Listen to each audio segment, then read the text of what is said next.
하나님 아버지, 오늘도 주님 안에서 새날을 열게 하시고 말씀과 기도로 하루를 시작하게 하시니 참으로 감사를 드립니다. 이 하루 동안 채워주실 주님의 은혜를 기대합니다. 주님을 깊이 만나고 주님 안에서 참된 자유를 맛보는 은혜를 우리에게 허락하여 주시옵소서. 사랑의 주님, 오늘도 십자가 앞으로 나아가 우리의 모든 죄의 짐을 내려놓고자 합니다. 죄 많고 허물 많은 우리를 불쌍히 여겨주시고 십자가의 보혈로 우리를 덮어주시옵소서. 예수 그리스도 안에서 새로운 피조물로 거듭날 수 있도록 사죄의 은총을 베풀어 주시옵소서. 또한 우리의 모든 염려도 주님께 맡기고자 합니다. 너희 염려를 다 주께 맡기라. 이는 그가 너희를 돌보심이라는 말씀을 붙들고 간구합니다. 근심과 걱정으로 가득 찬 우리 마음에 평강의 하나님께서 친히 임재하여 주시옵소서. 두려움이 변하여 기도가 되고 전날의 한숨이 변하여 노래가 되는 아침을 소망합니다. 주님, 오늘도 우리와 함께 하여 주시옵소서. 사랑의 하나님, 주님은 우리의 형편과 사정을 너무나도 잘 아십니다. 육체의 연약함, 마음의 어두움, 관계에서의 고통, 경제적인 어려움, 미래에 대한 불안함, 이 모든 일들을 주님의 손길이 절실히 필요한 일들입니다. 삶의 자리를 주님께서 아시오니 주님, 치유와 위로의 손으로 우리를 만져주시고 주님의 풍성함으로 우리를 채워주시옵소서. 주님으로 인하여 참된 만족과 기쁨을 누리는 삶이 되기를 원합니다. 채우고 돌보시는 주님을 경험하고 찬양하는 삶이 되도록 우리를 이끌어 주시옵소서. 이 시간 주님께서 사랑하시는 소망교회를 위하여 기도합니다. 당회와 재직, 모든 부서와 성도님들이 한 마음 한 뜻이 되게 하시고 오직 하나님만을 섬기는 교회 되도록 붙들어 주시옵소서. 무엇보다 진리의 말씀 위에 굳건히 세워진 교회 되기 원합니다. 하나님의 말씀이 바르게 선포되고 그 말씀이 바르게 이해되어 말씀으로 다시 살아나는 성도와 교회가 될 수 있도록 주님 인도하여 주시옵소서. 말씀의 능력이 살아 역사하는 교회가 되어 물질을 앞세우는 세상 앞에서 주님의 일을 감당하는, 그리고 주님의 일을 당당히 보일 수 있는 소망교회가 되게 하여 주시옵소서. 또한 뜨거운 사랑으로 서로 품고 안아주는 교회가 되기를 원합니다. 서로의 약함을 위로하고 서로의 아픔을 함께하며 사랑의 공동체를 세워나가는 의미 있는 교회, 귀한 교회 되게 하여 주시옵소서. 나아가 그 사랑이 교회 안에만 머무는 것이 아니라 도움이 필요한 교회 밖의 사람들에게 자연스럽게 흘러갈 수 있도록 주님 인도하여 주시옵소서. 사랑의 하나님, 그리고 이 모든 일에 기도가 함께 있는 교회가 되기를 원합니다. 그 어떤 순간에도 주님보다 앞서지 않게 하시고 주님의 뜻을 물으며 움직이게 하여 주시옵소서.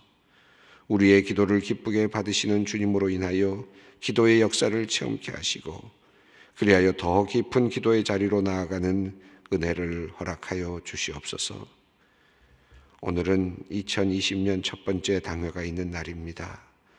소망교회를 위하여 애쓰는 장로님들과 목사님들이 함께 모여 의논할 때 하늘의 지혜를 주시어 잘 판단케 하시고 성령께서 이끌어 주시옵소서. 하나님께서 사용하시는 도구가 된 것을 기쁘게 여기며 감사한 마음으로 주님께서 맡겨주신 일들을 감당하도록 우리 당회원 모두를 주님께서 이끌어 주시옵소서. 온 세상을 사랑하시는 주님, 세계 곳곳에서 주의 복음을 전하는 선교사님들을 위하여 기도합니다. 항상 복음의 열정으로 타올 수 있도록 날마다 은혜를 부어주시고 주님을 향한 첫사랑의 감격을 잃지 않도록 주님께서 늘 붙잡아 주시옵소서. 만나는 모든 이들에게 예수님을 전하는 편지가 되게 하여 주시고 그들이 머무는 자리마다 예수님의 향기가 드러날 수 있도록 그들의 삶을 지켜 주시옵소서. 비자의 문제로 기도하는 선교사님이 있습니다. 주님 기도를 들어주시고 문제를 해결해 주시기를 기도합니다. 비자로 인해 사역이 중단되는 일이 생기지 않도록 인도하여 주시옵소서. 박해를 당하거나 어려움을 당하지 않도록 주님께서 이끌어 주시기를 원합니다. 재정적인 어려움으로 하나님만을 바라보고 있는 선교사님이 있다면 가마귀로 엘리야를 먹이신 하나님께서 그들의 필요를 친히 채워주시기를 간절히 간구합니다. 자신의 혹은 자신 가족의 건강 문제로 눈물을 흘리고 있는 선교사님들이 있습니다. 치료의 손길을 뻗어주셔서 주님이 주시는 건강한 몸과 마음으로 힘차게 복음을 다시 전할 수 있도록 세워주시옵소서. 이곳에서의 모든 편의를 포기하고 오직 주님의 부르심에 순종하여 선교지로 떠난 이들입니다. 주님만을 의지하며 그 자리에 머물고 있는 그 삶을 주님께서 지켜주시기를 간절히 간구합니다. 선교사님들을 파송한 교회와 협력교회를 축복하여 주시고 선교사님을 향한 기도와 물질의 후원이 끊어지지 않도록 인도하여 주시옵소서. 서로 다른 자리에서 살아가고 있지만 협력함으로 주님의 선을 함께 이루어나가는 선교의 여정이 되도록, 그리고 주님의 일꾼들이 되도록 주님께서 우리 교회와 성도들을 사용하여 주시옵소서.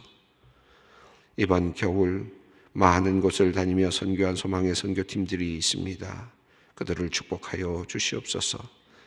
하나님의 선교에 눈뜨는 시간을 허락하여 주셨사오니 선교사님과 선교 현장을 위해 날마다 기도하게 하시고 열방을 향한 하나님의 마음을 더 깊이 알아가며 열방을 통치하시는 하나님을 더 깊이 체험하는 삶이 되게 하여 주시옵소서. 이제 하나님의 말씀 앞으로 나아갑니다. 말씀하실 주님을 기대합니다. 우리의 귀를 열어 주시옵소서. 말씀을 듣기만 하는 자들이 되지 않게 하여 주시고 듣고 행하는 자 되어 살아 역사하시는 하나님의 말씀을 더 깊이 체험하는 우리 모두가 되도록 인도하여 주시옵소서. 죄인들의 구원자가 되신 우리 주 예수 그리스도의 이름으로 간절히 기도 올리옵나이다. 아멘.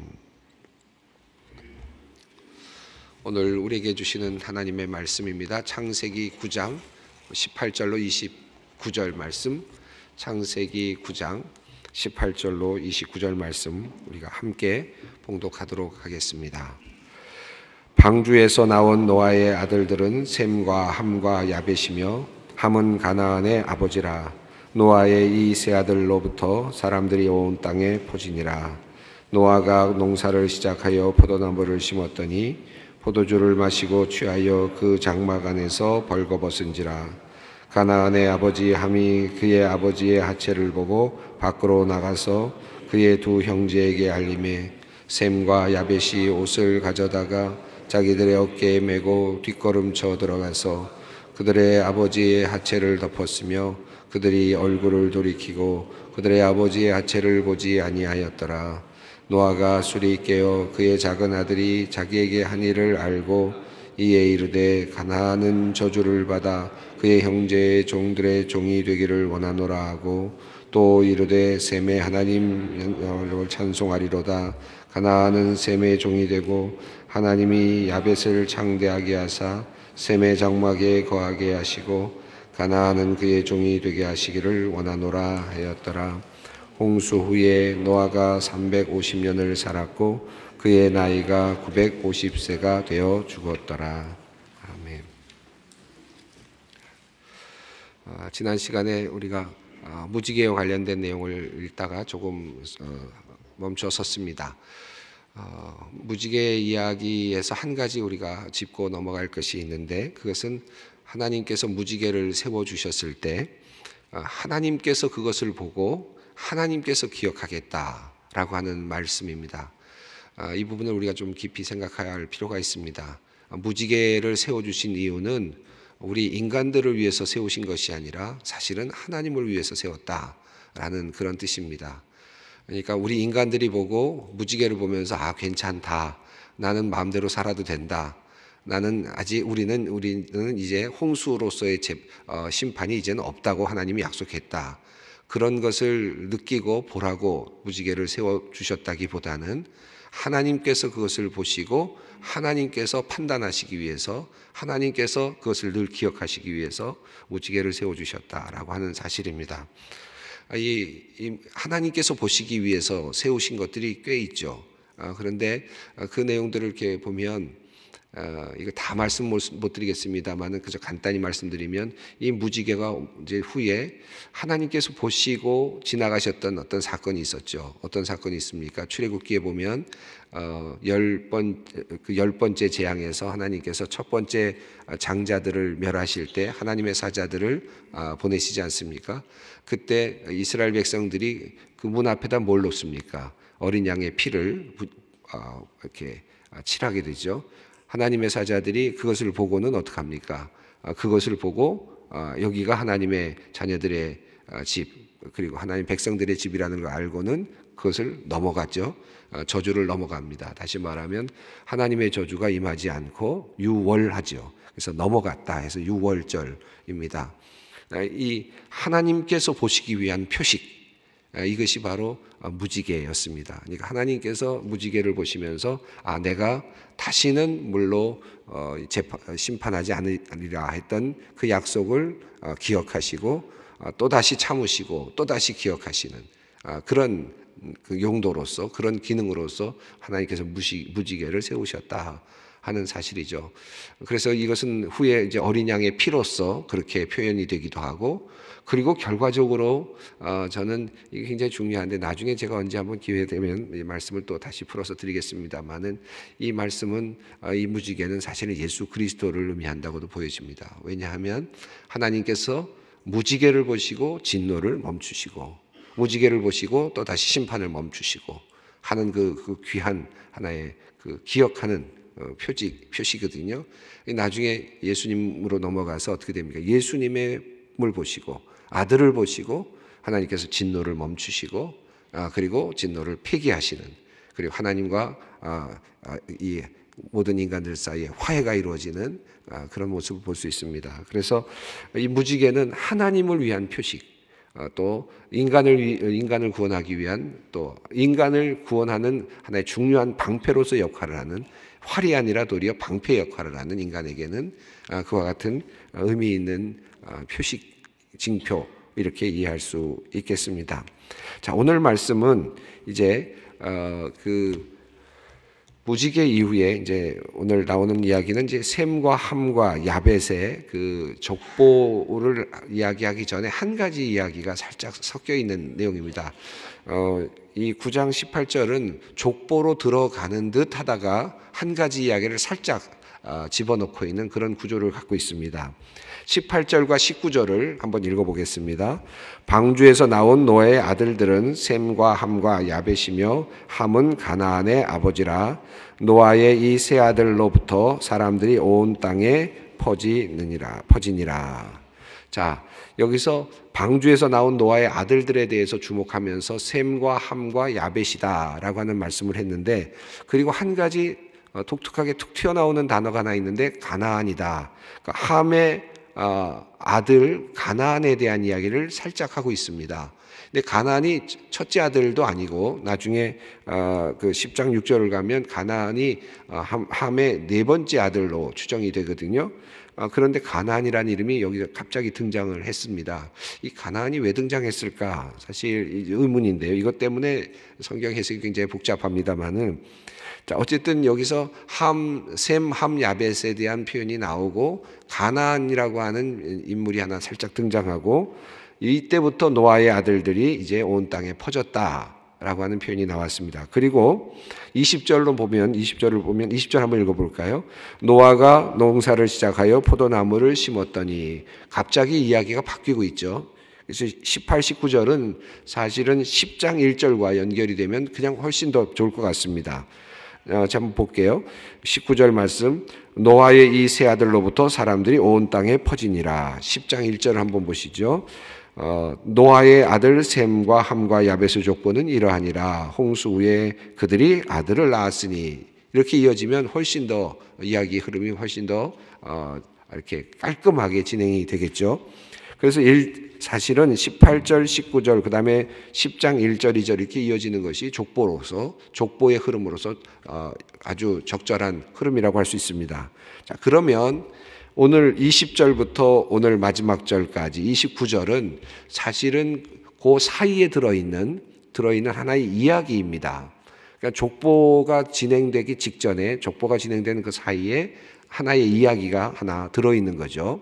그 이야기가 무슨 이야기인가 하면 그것은 그 셈과 함과 야벳과 관련된 이야기인데, 여기서 두 종류의 그 아들들의 이야기가 소개되고 있습니다. 그리고 그 아들들로 인해서, 그 아들들의 태도로 인해서 그들의 자손이 운명이 달라지게 되었다는 사실을 한 가지를 이곳에 넣고 있죠. 그리고 나서 족보가 이어집니다. 그러니까 이 족보가 이어지게 된 하나의 근원이라고 할 수 있는 그 이야기의 어떤 하나의 굉장히 중요한 하나의 전환점이라고 할 수 있는 이야기를 이 사이에 넣고 있습니다. 어떤 일이 있었는지, 그리고 이 일 때문에 어떻게 노아의 족보가 어떻게 바뀌어지고 어떻게 달라지고 또 진행되게 되었는지, 이어지게 되었는지를 한번 살펴보겠습니다. 자, 20절 21절을 다시 한번 읽어보겠습니다. 노아가 농사를 시작하여 포도나무를 심었더니 포도주를 마시고 취하여 그 장막 안에서 벌거 벗은지라. 아주 단순한 표현입니다. 노아가 농사를 시작하여 포도나무를 심었더니 포도주를 마시고 취하여 그 장막 안에서 벌거벗은지라. 어떻게 포도나무 씨를 가져왔는지, 식물을 어떻게 구했는지, 또 어떻게 방주 안에서 그것을 관리했는지, 뭐 이런 여러 가지 뭐 많은 그 상상력이 있을 것 같은데, 또는 그저 그냥 땅에서부터 솟아왔는지, 그런 것들에 대해서 큰 정보는 없는데, 어쨌든 중요한 것은 노아가 이제 농사를 시작했다. 이제 식물을 가꾸기 시작했고, 단순히 그저 쌀이나 밀이나 이런 것들을 만들어 나가는 것이 아니라 포도나무를 심었다 하는 내용이 나옵니다. 그리고 포도나무를 심은 다음에 포도나무의 열매가 나왔을 것이고, 그리고 또 포도주를 만드는 기간이 있었겠죠. 많은 시간들이 지금 압축되어 있습니다. 그리고 포도주를 마시고 그 장막 안에서 벌거벗은지라 이렇게 되어 있습니다. 여기 21절에 보면 두 가지 중요한 단어가 나오는데, 취했다라는 말이 나오고 벌거벗었다라고 하는 말이 나옵니다. 이 성경의 20절과 21절을 보면 이 취했다, 벌거벗었다라는 말이 이걸 자체를 뭐 노아에 대해서 뭐 잘못했다든지 비평적으로 보고 있는 것 같지는 않습니다. 어쨌든 노아가 취했고 벌거벗은 채로 있었다, 이렇게 표현이 되어 있는데, 여기 이제 요 흐름 속에서 몇 가지 이제 많은 학자들이나 또는 성경을 해석하는 다양한 그 시각들이 있어 왔습니다. 왜 벌거벗었는데 뒤에 보면 이제 하체를 보고 알린 이야기가 나오고, 여기까지 읽어볼까요? 22절, 23절 한번 읽어보겠습니다. 가나안의 아버지 함이 그의 아버지의 하체를 보고 밖으로 나가서 그 두 형제에게 알림해 셈과 야벳이 옷을 가져다가 자기들의 어깨에 메고 뒷걸음쳐 들어가서 그들의 아버지의 하체를 덮었으며 그들이 얼굴을 돌이키고 그들의 아버지의 하체를 보지 아니하였더라. 노아가 술에 취해서 벌거벗었다라고 하는 것이 과연 그만큼 큰 문제인가 하는 이제 그런 질문이 생기고, 술을 마셨다는 것이 잘못인가? 이 성경의 흐름으로 봤을 때는 그렇게까지 보기는 어려울 것 같아요. 근데 술에 취해서, 완전히 취해서 벌거벗었다라는 자체가 조금은 문제가 될 것 같습니다만은, 그러나 성경은 그 자체에 대해서 그렇게 뭐 논평을 하고 있는 것 같지는 않습니다.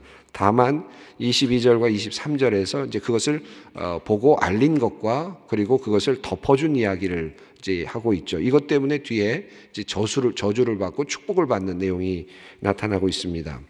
그래서 이제 벌거벗었다는 게 도대체 어떤 의미인가? 또 하나, 여기서 하나 중요한 것은 왜 가나안이라는 이름이 나왔을까? 갑자기 하는 요 문제입니다. 요 두 가지가, 22절도 보면 가나안의 아버지 함이, 또 이제 가나안에 대한 이야기가 또 나오거든요.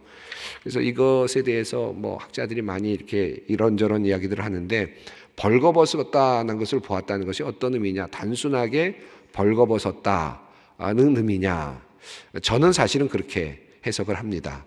그냥 제가 보기에는 노아가 전에도 제가 한번 설교 말씀을 드린 적이 있습니다만은 노아가 아마도 제가 보기에는 그 많은 사람들이 죽어가고 또 많은 생명들이 죽어가고 자기 많이 살아나고 하는 그 모든 과정들을 생각하면서 아마도 많은 괴로움도 있었지 않았을까 하는 생각도 들고요. 또 뭐 여러 가지 생각들이 드는데 어쨌든 그가 술에 취할 만큼 그런 상태가 되었고 그가 벌거벗었다. 그러니까 자기 자신을 가누지 못하는 상태가 되었다. 자기 자신을 컨트롤하지 못하는 상태가 되었다라고 하고 그대로 인정하는 것이 요 자체로 인정하는 것이 가장 적절하다고 생각합니다. 근데 그저 이건 호기심도 있으실 거고 어떤 분들은 또 관심이 있으실 것 같아서 몇 가지 학설들을 이야기한다면 이 여기서 벌거벗었다라는 말을 어떤 의미로 이해하느냐 하면 어떤 성적인 문제로 성적인 어떤 것으로 이해하는 경향이 있습니다. 그래서 그렇게 해석하려는 분들이 있는데 저는 아무리 보아도 그렇게까지 해석하는 건 무리가 아닌가 하는 생각이 듭니다. 그래서 벌거벗음을 보았다는 말을 함이 이제 들어갔을 때 그 아버지와 어떤 관계를 맺은 것으로 이해하는 그런 또 해석이 있고 또 레위기 18장 7절의 근거에서 내 아버지의 벌거벗음을 드러내지 말라라고 하는 이 말씀을 무엇으로 해석하느냐 하면 사실은 아버지의 하체를 드러내지 말라는 의미는 아버지의 부인 그러니까 어머니죠. 어머니를 범하지 말라 하는 의미로 해석을 합니다. 그러니까 그런 의미에서 본다면 아버지가 있는 동안에 그 아버지가 누워 있는 것을 가지고 그 어머니를 범하는 어떤 그런 것으로 이해를 하고 거기서부터 태어난 아이를 가나안으로 이해를 해서 이제 해석하는 그런 좀 엉뚱한 해석도 있습니다.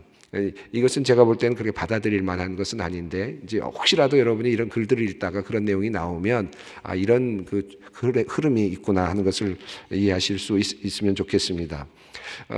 오늘 본문 말씀은 그저 그대로 이해하는 것이 더 좋을 것 같은데 왜냐하면 그런 식으로 가나안을 이해하려고 하면 사실은 이 본문 흐름 속에는 가나안은 이미 그 자체로서 그런 다시 말하면 이미 존재하고 있는 그러니까 그렇게 해서 태어나거나 하는 이런 흐름이 전혀 성경에 없습니다. 그러니까 그것은 굉장히 무리한 해석일 거라고 생각이 듭니다. 다만 여기서 중요한 것은 이 가나안이라는 이름이 그럼 왜 나왔을까? 이제 이곳에 대해서도 많은 해석들이 있는데 25절을 한번 읽어보겠습니다. 이에 이르되 가나안은 저주를 받아 그의 형제의 종들의 종이 되기를 원하노라 하고 여기서 우리 노아가 다시 일어난 다음에 자기가 이렇게 이것을 알아차렸습니다. 그 일이 있었다는 사실을 알아차린 다음에 가나안에게 저주를 내립니다. 왜 함이 잘못했는데 왜 가나안에게 저주를 내리느냐? 이제 이런 문제 때문에 굉장히 또 복잡해지는데요. 70인 역에는 이것을 함으로 이렇게 표시가 되어 있습니다. 그러니까 헬라어 번역 성경에는 함으로 번역이 되어 있어서 원래가 함이 아니겠는가 하는 또 이야기가 있고 또 어떤 분들은 이것은 아마 가나안 정복 시대에 이제 모세가 가나안을 정복하는 모세 오경이 쓰여지는 그 시점이었기 때문에 가나안이라고 하는 이름이 너무나도 강하게 들려오고 있고 또 늘 가까이 있는 그런 존재였기 때문에 아주 익숙한 이름을 가나안이라고 하는 적들이죠. 그 당시로서는 이스라엘 민족이 가나안을 정복해야 되는 그런 상황이니까 적입니다. 적으로서 정복해야 되는 그런 상태니까 가나안이라는 이름을 보다 더 강하게 이곳에서 집어넣어서 이 사람들이 원래부터가 우리의 종의 신분을 가진 또 이 사람들은 처음부터가 잘못된 것이었다는 것을 좀 더 강조하기 위한 그런 표현이 아니었을까 이렇게 이해를 하기도 합니다. 자, 중요한 것은 그러나 이 흐름에서 보다 더 중요한 것은 지금 노아는 벌거벗은 자신의 어떤 실수를 보여주고 있고 또 취한 후에 자기 자신의 몸을 가누지 못하는 상태가 되었습니다. 이것은 앞에 나오는 그 노아의 모습과는 상당히 많이 다르죠. 왜냐하면 노아는 아주 의롭고 그리고 자신의 몸을 가눌 줄 알았던 사람이죠. 그래서 노아는 그 몇백 년 동안 또는 몇십 년 동안 노아의 방주를 빈틈없이 지었던 사람 아닙니까? 흐트러짐이 없었던 사람입니다. 그러니까 또 그리고 나서 노아의 홍수 동안 어쩌면 영웅적인 그런 모습을 보여주었다고 생각이 됩니다. 그랬던 그가 그런 영웅적인 모습을 보여주었던 그에게도 한 번의 실수는 있는 거죠. 또 한 번의 그 부끄러운 모습도 있을 수 있는 겁니다. 노아도 의인이지만 그러나 인간이죠. 그래서 노아에게도 한 점의 실수가 있었다라고 그렇게 이해하는 것이 오늘 본문의 흐름상 가장 적절한 해석이 아닐까 하는 생각이 듭니다. 사람이 아무리 대단하고 아무리 영웅이라고 하더라도 그가 잠자리에 들었을 때 또는 그가 또 술을 마셨을 때 포도주를 마셨을 때 그가 실수할 수 있었던 것은 우리가 오늘 본문에서 발견할 수 있습니다. 근데 이것을 보았을 때 아버지의 이런 그런 모습을 보았을 때 지금 함은 이것을 그냥 그대로 밖으로 알리는 형제들에게 알리는 그러한 이제 허물을 보여주고 있습니다. 그런데 셈과 야벳은 옷을 가져다가 그것을 덮어주는 그런 내용입니다. 25절, 26절에서 제가 가나안은 저주를 받아 26절 한번 읽어보겠습니다. 또 이르되 셈의 하나님 여호와를 찬송하리로다. 가나안은 셈의 종이 되고 27절입니다. 하나님이 야벳을 창대하게 하사 셈의 장막에 거하게 하시고 가나안은 그의 종이 되게 하시기를 원하노라 하였더라. 한 가지를 오늘 좀 보려고 합니다. 25절, 26절인데 조금 전에 말씀드렸던 것처럼 함이 죄를 지었는데 가나안이 저주를 받는다는 표현입니다. 그런데 또 26절을 보면요, 야벳과 셈이 또 그 허물을 가려줬는데 하나님 여호와를 찬송하리로다 했어요. 여기서 찬송하리로다라는 말을 좀 더 정확한 표현으로 하면은 축복한다라는 뜻입니다. 그러니까 25절에서 저주를 했고 26절에서 찬송을 했습니다. 자, 그런데 이 저주와 찬송이 그 당사자에게 있지 않고 한 단계를 건너가고 있어요. 그러니까 저주도 함의 자손에게 가고 있고, 그리고 셈에 대한 축복이 누구로 올라가느냐면 하나님으로 올라가고 있는, 한 단계를 넘어가고 있는 그런 묘한 형태를 가지고 있습니다. 이게 굉장히 의미심장하다고 생각합니다. 이 저주를 받는다. 다시 말하면 이제 함의 자손은 함의 그런 속성, 그러니까 남의 잘못을, 아버지의 잘못을 들추어내거나 가려주지 못하는 그의 속성, 그의 인간성, 그의 삶의 태도, 이 삶의 태도가 어디로 이어지는 것입니까? 가나안에게 이어지고, 그리고 또 다른 자손에게 이어지고, 그러니까 잘못된 인성이 이제 자손의 자손으로 이어지고 있는 모습을 볼 수 있습니다. 그것을 이제 종의 근성으로, 종이 되게 하시기를 원하노라 하는 말씀으로 그렇게 표현이 되고 있습니다.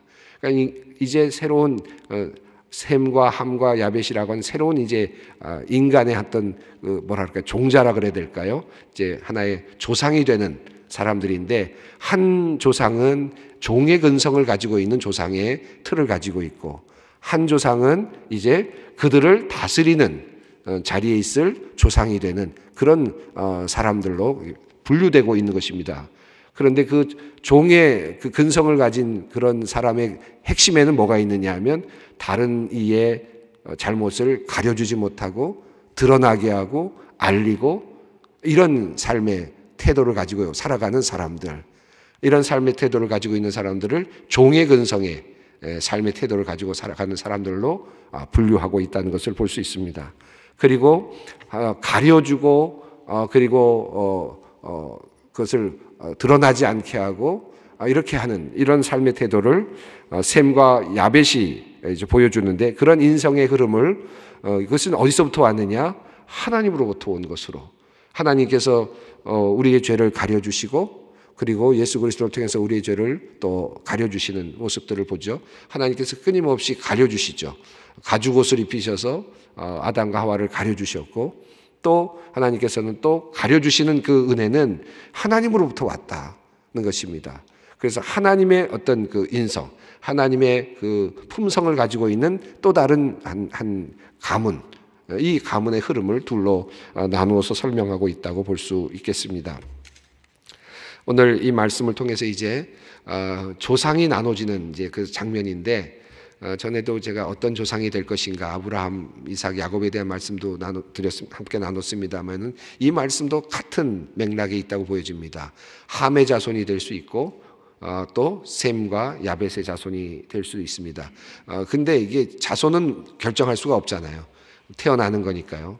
그런데 내가 어떤 조상이 되느냐, 어떤 조상이 되느냐 하는 것은 나의 몫이 될 수 있겠다. 셈과 함과 야벳을 통해서 우리가 또다시 배우게 됩니다. 종의 근성을 가지고 있는 그런 조상이 될 것인가, 아니면 하나님의 품성을 닮은 그런 조상이 될 것인가. 이것은 나에게만 해당되는 것이 아니라 사실은 대대로 이어지는, 또 끝까지 이어질 하나님의 품성이다 하는 사실을 기억하면서 오늘 기도의 자리로 함께 나가도록 하겠습니다.